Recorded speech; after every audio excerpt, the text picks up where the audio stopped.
School of ম্যাথের এই পর্বে তোমাদের স্বাগতম। আশা করি তোমরা সবাই ভালো আছো। এবার তোমাদের জন্য আলোচনা করব 121 পৃষ্ঠার 5 নম্বর এই প্রশ্নটি। এখানে বলা হলো যে একটা বইয়ের ওজন হলো 124 গ্রাম, 80টি বইয়ের ওজন কত কেজি দেওয়া হলো এখানে গ্রামে, চাইলো হলো এখানে কেজিতে।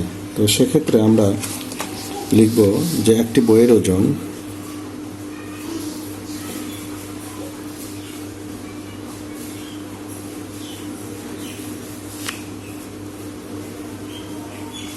$124 গ্রাম। তাহলে আমাদের বই হলো কয়টা? 80টি বই। অতএব 80টি বইয়ের ওজন, তাহলে 124 গুণন হলো 80। এখন গুণ দাও, 4 8 32 2, হাতে থাকবে 3, 8 2 16, 3 19 9, হাতে থাকবে 1, 8 1 8 আর 1 9, আর এখানে 0 আসবে। তাহলে আমরা কত পেলাম? এত গ্রাম। কিন্তু আমাদের প্রশ্নে কেজি চাইছে, তো আমরা 1 কেজি সমান 1000 গ্রাম, 1000 দিয়ে ভাগ দেব, ভাগ হলো 1000, তাহলে কি হবে? কেজি। তো ভাগ করলে আমরা কত পাবো? এখানে 3টা শূন্যর কারণে আমাদের 9.92 এত কেজি পাবো। অর্থাৎ ডান দিক থেকে আমি 1 2 3 ঘর পরে দশমিক দেব, 3টা শূন্য থাকার কারণে।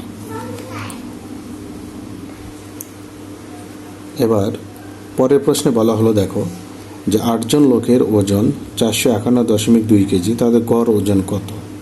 এবং এই ওজনটা চাওয়া হলো এখানে হেক্টোগ্রামে, দেওয়া আছে কিন্তু কেজিতে। তাহলে আমরা লিখব 6 নম্বর, 8 জন লোকের 8 জনের গড় ওজন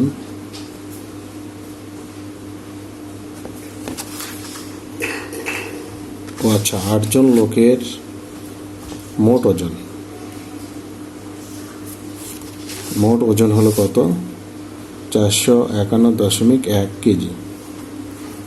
এটা দেওয়া হলো 1 না তো 2 কেজি।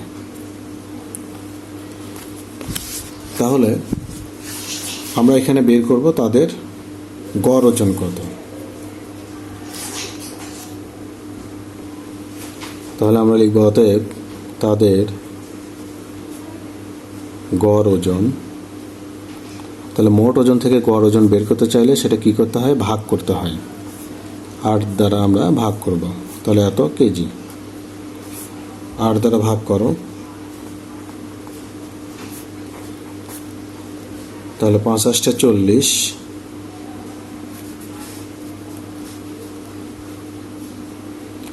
তাহলে 5 8 40 আমরা পাবো এখানে 5 1 51, 51 এর ভিতরে 8 যাবে কয়বার?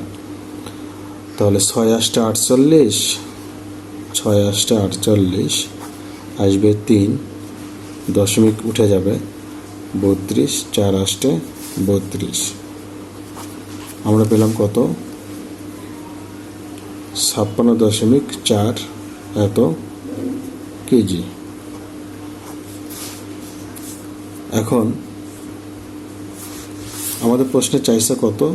হেক্টোগ্রামে। তো আমরা জানি যে 1 কেজি সমান 10 হেক্টোগ্রাম, 10 হেক্টোগ্রাম। তাহলে গুণ করলে দশমিকের পর একটা ডিজিট একটা শূন্য দ্বারা ভ্যানিশ হয়ে যাবে। তাহলে 5 6 4 এত হেক্টোগ্রাম। এবার 7 নম্বর প্রশ্নে বলা হলো যে একটি বোতলে 75 সেন্টিলিটার তেল ছিল।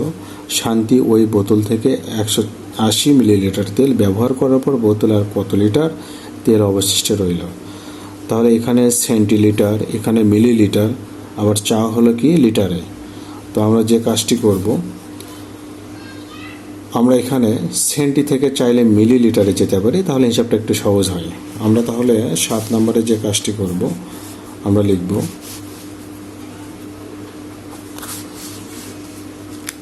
তেল ছিল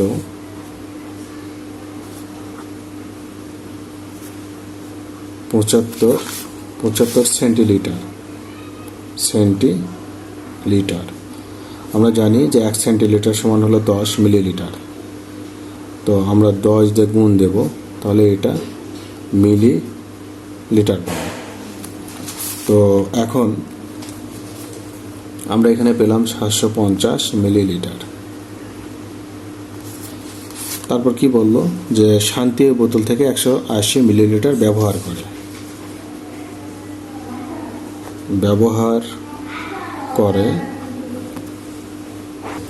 তাহলে ব্যবহার করে হলো 180 মিলিলিটার। অবশিষ্ট বা বাকি থাকে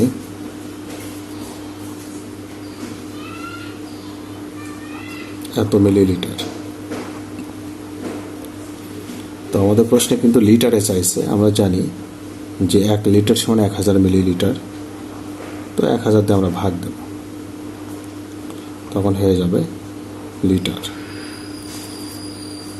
তো 1000 দিয়ে ভাগ দিলে তাহলে এখানে 1 2 3টা শূন্যের কারণে দশমিক ডান দিক থেকে বাম দিকে 3 ঘর পরে যাবে, 1 2 3, অর্থাৎ এখানে এসে এত মিলি, আচ্ছা লিটার, এত লিটার। তাহলে আমরা পেয়ে গেলাম 0.57 লিটার। এরপরে প্রশ্নে বলা হলো যে একটি বোতলে আমের জুসের পরিমাণ হলো 350 মিলিলিটার। 24টি বোতলের জুসের পরিমাণ কত লিটার? দেওয়া হলো মিলিলিটার, চাইলে হলো লিটার। আমরা আগে হিসাবটা করে নিই 24টি বোতলে কতটুকু থাকে। তাহলে একটি বোতলে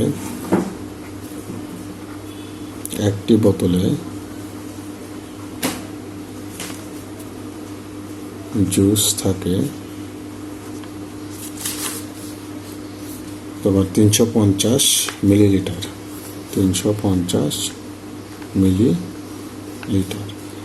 অতএব কয়টি বোতল? 24টি বোতল। 24টি বোতলে জুস থাকে, তাহলে 350 গুণন 24। তাহলে হিসাব করো,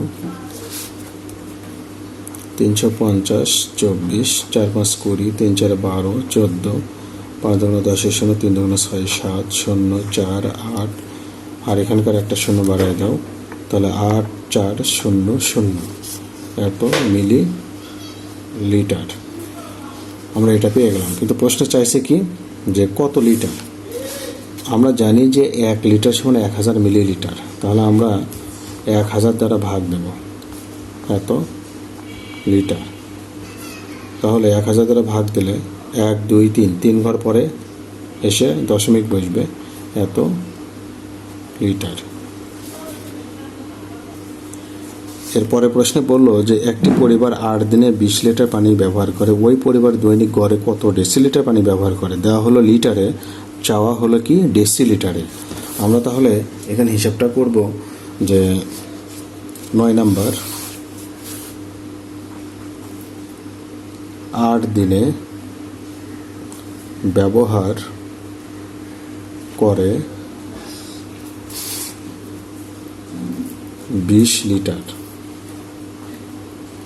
তাহলে 1 দিনে ব্যবহার করে 20/8 এত লিটার। তাহলে 8 দিয়ে ভাগ দিলে কত হবে? আমরা যদি ভাগ দেই, 8 2 16, 4, যেহেতু ছোট যায় না, দশমিক দিয়ে শূন্য দাও, 5 8 40। তাহলে কত পেলাম? আমরা পেলাম 2.5 লিটার। এখন প্রশ্নে চাইছে ডেসিলিটার। তো সেক্ষেত্রে আমরা জানি 1 লিটার সমান হলো 10 ডেসিলিটার। গুণ দাও 10 দিয়ে, ডেসিলিটার। তো সেক্ষেত্রে 25 ডেসিলিটার।